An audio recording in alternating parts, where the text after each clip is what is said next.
So welcome to my garden. We've been doing, I think this is our fourth one. Last week we did a Memorial Day out in front of the bookstore with our transferred summer garden there where we spend most of our time.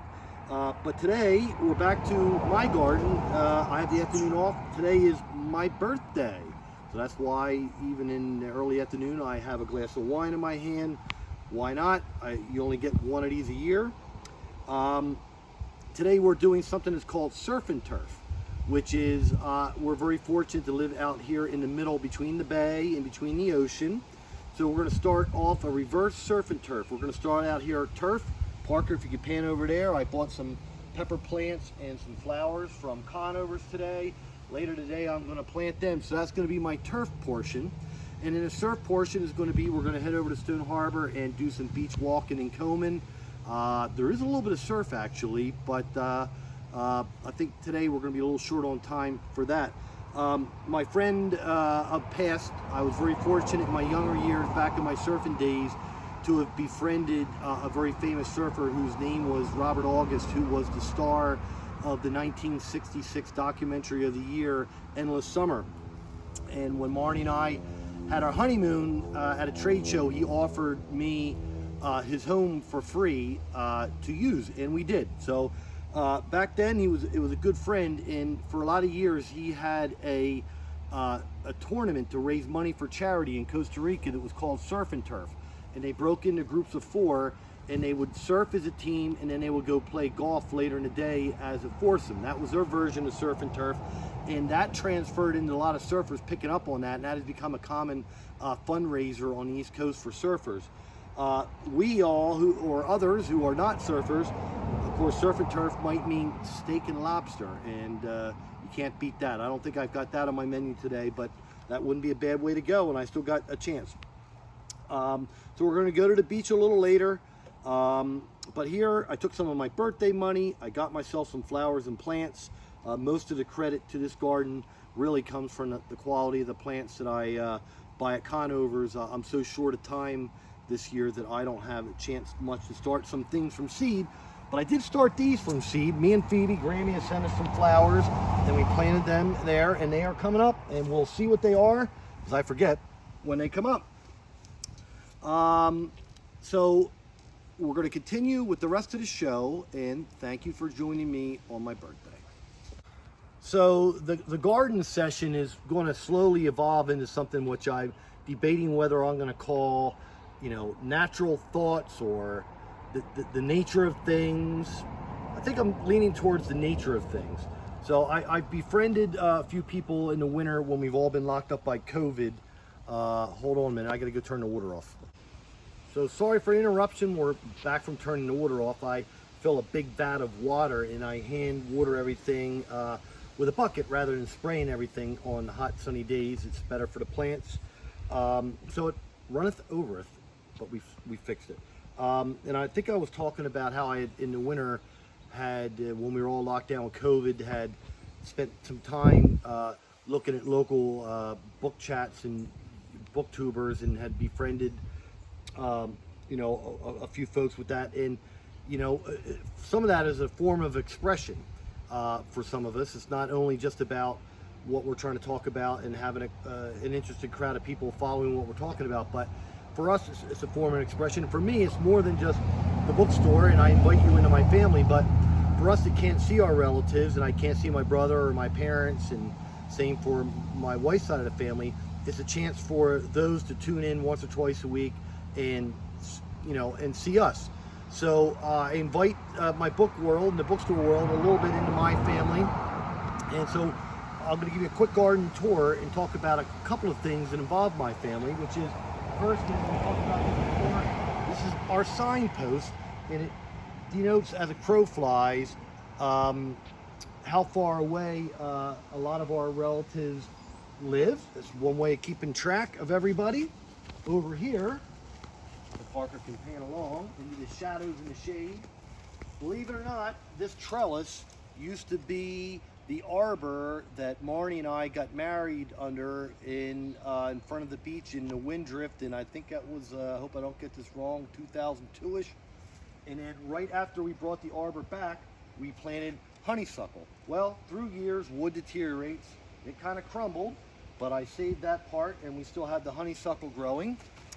And then coming back over here, this flower pot stack is a tribute to Marnie's brother Scott. After he passed away, we went into his back garden, and this pole and these pots, and I try to arrange it the same as Scott would have every year, is how Scott used to have this in his backyard. And over here with our peonies, which are blooming now, I'll pass behind Parker. These were transferred from Scott's garden and is a tribute to him. And when they come up every year and they bloom, of course, we think of him. I brought them from his garden. And then go in a different direction. Because I don't get much sun, I put my tomato plants, which need full sun, in pots, and then I have the option of carrying them out into more sun as the shade hits them. And then you can see how tall well, they're a little wilted now, but the sun's been hitting them, but how tall my strawberry plants grow. I have so little sun width-wise, when it's straight above them, they reach for the sky, and that's how tall the plants get. And for kicks and giggles, you can't beat reaching in and picking right off the vine some very nice large strawberries. Well, I got my Fahrenheit 451 shirt on, but it wasn't on purpose. In fact, I was supposed to wear a nicer dress shirt so my mother would be happy with my attire, a little dressier, but I forgot. So anyway, got 451 on, and if you're a fan of the garden sessions, but you haven't checked out our Barry Island book chats where we talk about books, I referred to that a couple episodes ago. Is that Gargar right sitting right in front of you there? So I think we're going to call this the nature of things going forward. And I'm reminded by that every day when I'm out here in the yard, when the gnats are biting me, the mosquitoes are biting me, and you know, the ticks are crawling up crawling up my legs. You can't get away from nature, but you should find time to be in nature, you know, to allow your mind to, you know, to get the natural state. Out here today, there is a very nice brisk breeze, which of course helps with the bugs, so I'm happy for that. But you know, the sound of a nice breeze and the feel of it is always good. And we talked about this before, you know, whether it's a walk on the beach, you know, a trip in the woods, getting your rhythms going, hearing the sights and sounds. You know, here we've got the garden, that brings a lot of it to it. If you don't have a garden, you know, maybe take a walk in a park or one of your state parks, the beach, whether it's the beach side or the back bay. You know, it goes a long way to get your natural body and mind into natural rhythms. And when you're out and about, you want to take notice of what you see. So what I've seen since the last time we talked, and we'll always interject our pictures into it, I've been fortunate enough to see the summer tanager, and both the male and female scarlet tanager, both in the same tree at the same time. We've had a couple times had some flocks of cedar waxwings come through, which you know, were my wife and I's favorite birds. When we first bought this property, it was the first notable bird that we had seen.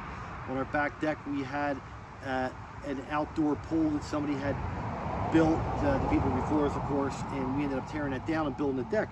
But around that pool, the cover was on, it was wintertime, and water had settled into it, and it was half frozen and half water. And there were 20 cedar waxwings sitting around the outside of that pool and sliding down the pool cover to eat both the berries and get a sip of water. Until we changed that, they did that for days.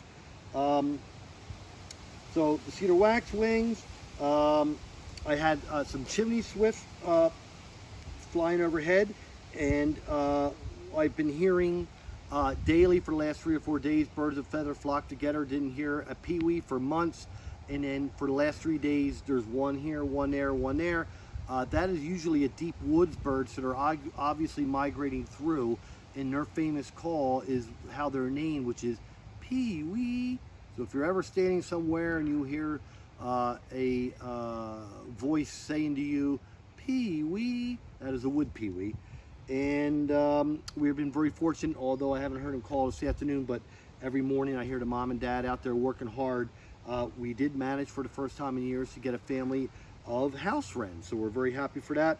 My brother was lucky enough last week to have seen a Canadian warbler and a Wilson's warbler, and we've shown you pictures through the last several weeks of how a lot of people in my family have seen orioles, and the report out in the birding world is that more orioles have been seen than ever. Why that is this year, I don't know.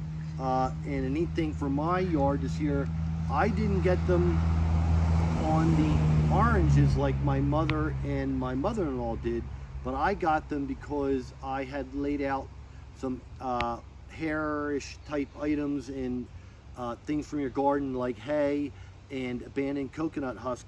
And for days on end when they are building their nest, because orioles are weavers, they build a long nest that's woven, and it's like a basket, and they weave. They're looking for long things. Horsehair is another popular thing that orioles grab, so I've been very lucky to have them. And as a birthday gift, I got from my brother What It's Like to Be a Bird by America's most famous bird author, David Allen Sibley. So I'm going to go read a little bit and get back. So my brother got me this book for my birthday, and I'm going to riff right through the pages like I did if you've been following my book chats with a pile of books.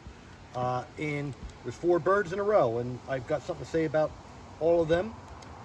Thrushes, which in the winter I get what's called a hermit thrush. I don't know if he's around here in the summer or not, but that's not what I heard calling yesterday. I heard what was probably a wood thrush, and I remember that sound from my backpacking days in the Appalachian with my family in the summer times, and they have a very, you know, if it was an orchestra, it would be from the woodland, it would be from the oboes and the clarinets and the flutes that you would recognize their voices. I had a bluebird in my yard not too while ago, which surprised me because I am more wooded than not. But we do get some coming to, if I have any little water ponds in my yard. And across the street there's some fields, so they're in the area, and I guess once in a while they like to come over. Rare for me, but I did see one last week. And of course the important thing about bluebirds is if you're anywhere in the country, people plant, or not plant, they put up bluebird houses to help bring them back. They were threatened for a little while. And then if you heard me talk about my farming days with the Klausers, in a prior episode, I talked about how a mockingbird would hide in the cherry tree and then pester the heck out of our farm cats. And this part right here shows you a bird is attacking every time I walk through my yard. Mockingbirds can be very aggressive, but they can also be beautiful neighbors and beautiful singers, and they're wonderful to have around. And then I had talked about the waxwing, which, if you can look closely at that picture, has about 8 or 9 beautiful colors on it. And this article goes on to say that those colors can be affected by the amount and types of fruits and berries that waxwings eat actually affect the colors of their feathers.